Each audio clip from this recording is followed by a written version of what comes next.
વડોદરા શહેરમાં ધમાકેદાર વરસાદની એન્ટ્રીને પગલે બાજવા છાણીનું નાળું પાણીમાં ગરકાવ થઈ ગયું હતું, જેને લઈને વાહન વ્યવહાર ઠપ થઈ ગયો હતો.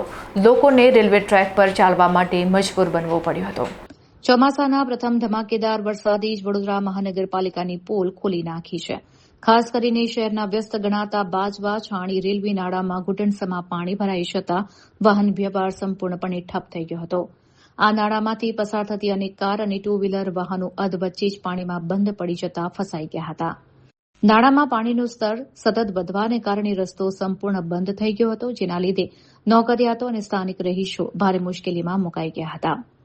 આખરે કોઈ અન્ય વિકલ્પ ન મળતા અટવાયેલા સેંકડો લોકો પોતાના જીવના જોખમે રેલવે ટ્રેક પરથી ચાલીને અવરજવર કરવા મજબૂર બન્યા હતા, જે એક મોટી હોનારતને આમંત્રણ આપી શકે છે.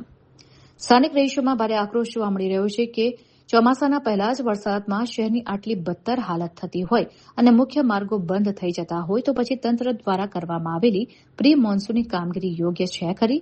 વડોદરાવાસીઓ હવે માંગ કરી રહ્યા છે કે પાલિકા માત્ર કાગળ પર દાવા કરવાને બદલે બાજવા છાણી નાળાની આ કાયમી સમસ્યાનો કોઈ નક્કર અને કાયમી ઉકેલ લાવે.